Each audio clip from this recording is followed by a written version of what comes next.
আমরা সকলেই কমবেশ জানি যে আল্লাহ সুবহানাহু ওয়া তাআলা আমাদের সকলের রিজিক, আমাদের সকলের হায়াত এটা নির্ধারণ করে রেখেছেন। ঠিক না ঠিক? তো এই যে আল্লাহ সুবহানাহু ওয়া তাআলা আমাদের জন্য হায়াত নির্ধারণ করে রেখেছেন, রিজিক নির্ধারণ করে রেখেছেন, যেটুকু হায়াত, যেটুকু রিজিক নির্ধারিত আছে তার চাইতে বেশি হায়াত, বেশি রিজিক আমরা ভোগ করতে পারবো না। আল্লাহ সুবহানাহু ওয়া তাআলা বলেছেন, ওয়ালা ইউআখিরুল্লাহু নাফসান ইযা জাআ আজালুহা ওয়াল্লাহু খাবীরুম বিমা তা'মালুন। মানুষের যখন সময় এসে যাবে তখন এক বিন্দু পরিমাণ লেট করা হবে না, তখনই তার দুনিয়া থেকে চলে যেতে হবে।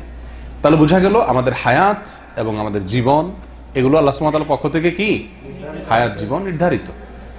রিজিকও আল্লাহ সুবহানাহু ওয়া তাআলার পক্ষ থেকে নির্ধারিত। নবী সাল্লাল্লাহু আলাইহি সাল্লাম বলেছেন, সহিহ হাদিসে আসছে যে একটি শিশু যখন মাতৃগর্ভে 4 মাস বয়স হয় গর্ভের, তখন আল্লাহ সুবহানাহু ওয়া তাআলার পক্ষ থেকে একজন ফেরেশতা আসেন, আল্লাহ একজন ফেরেশতাকে পাঠান। এই ফেরেশতা এসে ওই শিশুর মাঝে রূহ ফুৎকার দেন।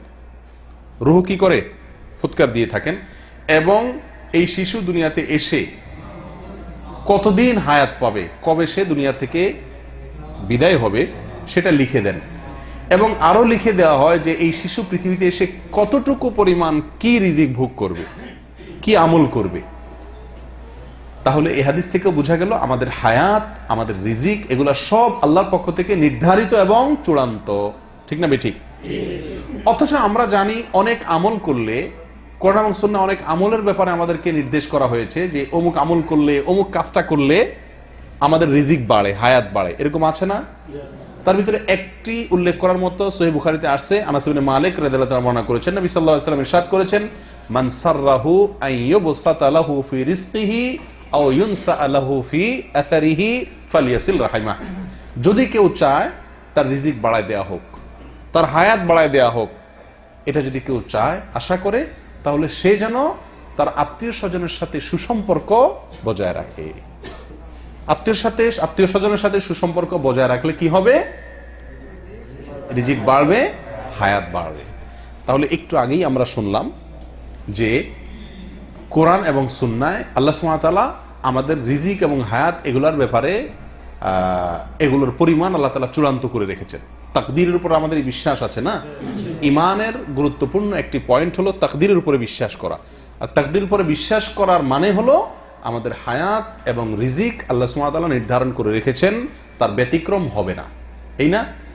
অথচ বুখারীর হাদিস থেকে বোঝা যাচ্ছে যে আত্মীয় স্বজনের সাথে সুসম্পর্ক বজায় রাখলে হায়াত বাড়বে, রিজিক বাড়বে। তো আল্লাহ যদি এটা নির্ধারণ করেই রাখেন, আবার আমল করলে বাড়বে কিভাবে? প্রশ্নটাকে বুঝতে পেরেছেন আপনারা? এই প্রশ্ন উত্তর কি? এই প্রশ্ন উত্তরে একটি হাদিস এবং আল্লামা ইবনে তাইমিয়া রাহিমাহুল্লাহর একটি বক্তব্য উল্লেখ করতে চাই। তিরমিজিতে এক হাদিসে আসছে, নবী সাল্লাল্লাহু আলাইহি ওয়াসাল্লাম বলেছেন যে এক সাহাবী নবী সাল্লাল্লাহু আলাইহি ওয়াসাল্লামকে জিজ্ঞেস করছেন, ইয়া রাসূলুল্লাহ, আমরা অনেক সময় বৈধ ঝাড়ফুঁক নেই, অসুস্থ হলে, অসুবিধা হলে, ঔষধ খাই চিকিৎসা হিসাবে, সতর্কতামূলক ব্যবস্থা গ্রহণ করি সতর্কতার জন্য। তো এই যে আমরা উপায়গুলো অবলম্বন করি, আল্লাহ আমাদের জন্য যা নির্ধারণ করে রেখেছেন, এই উপায়গুলো অবলম্বন করলে কি আল্লাহর নির্দেশ, আল্লাহর নির্ধারণ, আল্লাহর ফয়সালা, আল্লাহর তাকদীরের কোনো হেরফের হয় কিনা? যদি হেরফের না হয় তাহলে এগুলো উপায় অবলম্বন করে লাভ কি? আর যদি হেরফের হয়ে যায় তাহলে আল্লাহর তাকদীর যে পরিবর্তনযোগ্য নয় সেটা কিভাবে হলো? কথা বুঝাতে পারছি? তখন নবী সাল্লাল্লাহু আলাইহি ওয়াসাল্লাম ওই সাহাবীকে বলেছেন, হিয়া মিন কাদারিল্লাহ। অর্থাৎ এই যে আমরা ঔষধ খাই, ডাক্তারের কাছে যাই বাঁচার জন্য, হায়াত যাতে থাকে, যাতে না মারা যায় সেই জন্য, সুস্থ থাকার জন্য, রিজিকের জন্য আমরা যত উপায় অবলম্বন করি, এই উপায় অবলম্বন করব এবং তার ফলে সুস্থ হব, সুস্থ হওয়ার ফলে আরো কিছুদিন বাঁচবো, এগুলোও সব আল্লাহর তাকদীরে কি আছে? লিপিবদ্ধ আছে। তাহলে এই হাদিস থেকে বোঝা গেল আমরা দুনিয়াতে বেশি দিন বেঁচে থাকার জন্য, হায়াত বৃদ্ধি করার জন্য, রিজিক বৃদ্ধি করার জন্য যত আমল করি, যত কাজ করি, যত সতর্কতামূলক ব্যবস্থা গ্রহণ করি, এইগুলো করার পরে টোটাল কতদিন আমার হায়াত হবে, টোটাল কতটুকু আমার রিজিক হবে, তার সবগুলার চূড়ান্ত আল্লাহ সুবহানাহু ওয়া তাআলার কাছে ঠিকই আছে। কথা বুঝাতে পারছি? এই বিষয়টি আরো পরিষ্কার হয়ে যাবে মজমুউল ফতোয়াতে আল্লামা ইবনে তাইমিয়া রাহিমাহুল্লাহর একটি কথা থেকে। তিনি বলেছেন যে আল্লাহ সুবহানাহু ওয়া তাআলা নির্দেশ করেন ফেরেশতাকে যে অমুকের রিজিক লেখো, তুমি অমুকের হায়াত লেখো, তখন ফেরেশতা লেখেন যে অমুকের জন্য এত বছর, এত দিন, এত মাস, এত ঘন্টা, এত সেকেন্ড বরাদ্দ। এটা হলো তার হায়াত। কাকে নির্দেশ করেন আল্লাহ তাআলা? ফেরেশতাকে। তো ফেরেশতা ওটা লেখেন। এরপর আল্লাহ সুবহানাহু ওয়া তাআলা তাকে নির্দেশ করেন আরো, যে তুমি আরো লেখো। কি লেখো? যে এই বান্দা যদি সে এই কাজটা করে তাহলে তার হায়াত বৃদ্ধি পাবে, এটা করলে এই পরিমাণ বৃদ্ধি পাবে। এটা হলো শর্ত সাপেক্ষে এক্সটেনশন হায়াত এবং রিজিকের মধ্যে। কথা বুঝাতে পারছি? তখন ফেরেশতা ওইটাও লেখেন। ফেরেশতা জানেন এটা লেখার পরে যে এই লোকটার নিশ্চিত এবং চূড়ান্ত রিজিক বা হায়াত কত দিনের, তার পরিমাণ কি, এটা ফেরেশতা জানেন। কিন্তু ওই যে শর্ত সাপেক্ষে এই কাজ করলে বাড়বে, না হলে বাড়বে না, এটা তার কাজের উপর নির্ভর করবে। এখন সে করে বাড়াইতে পারবে নাকি পারবে না, তার হায়াত টোটাল কোথায় গিয়ে দাঁড়াবে, রিজিকের ফিগার লাস্ট কোথায় গিয়ে দাঁড়াবে, এটা ওই ফেরেশতা জানেন না, আমরাও জানি না।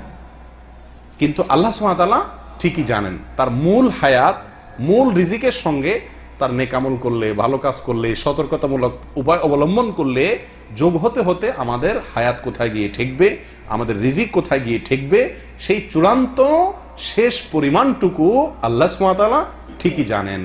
তাহলে আমরা বলতে পারি যে আমাদের তাকদীর এবং রিজিক এটা আগে থেকে আল্লাহ তাআলা চূড়ান্ত করে রেখেছেন। আর আমরা আমলের মাধ্যমে, কাজের মাধ্যমে, সতর্কতামূলক উপায় অবলম্বন করার মাধ্যমে আমাদের রিজিক এবং হায়াত বাড়তে বাড়তে কোথায় গিয়ে দাঁড়াবে সেটাও আল্লাহ সুবহানাহু ওয়া তাআলার এলেমে ঠিকই আছে। অতএব সেটাও আল্লাহর তাকদীরেরই অন্তর্ভুক্ত। তবে তাকদীরের দুইটা শ্রেণী, কিছু পরিমাণ হায়াত, কিছু পরিমাণ রিজিক যে চূড়ান্ত, যেটাকে তাকদীরে মুবরাম বলা হয়, সেটুকু হয়তো আমরা ওই ফেরেশতা জানেন, আমরা তো সেটুকুও জানি না। আর গায়রে মুবরাম যেটা অচূড়ান্ত, যেটা আমাদের কাজের সঙ্গে সংশ্লিষ্ট, অচূড়ান্ত, সেটা আমাদের দৃষ্টিতে অচূড়ান্ত। ফেরেশতা যিনি, তার দৃষ্টিতে অচূড়ান্ত, যিনি নির্দেশ করা হয়েছে যাকে লেখার জন্য, কিন্তু আল্লাহর কাছে সেটাও কি চূড়ান্ত এবং নির্ধারিত। তাহলে আমরা নেকামল করে রিজিক বাড়াচ্ছি, হায়াত বাড়াচ্ছি, এই বাড়ায় বাড়ায় কোথায় যে ঠেকবো এটাও আল্লাহ জানেন। অতএব ওইটাও আল্লাহর তাকদীরেরই অংশ। কথা বুঝে আসছে ভাই? আল্লাহ তাআলা আমাদেরকে বুঝার তৌফিক দান করেন।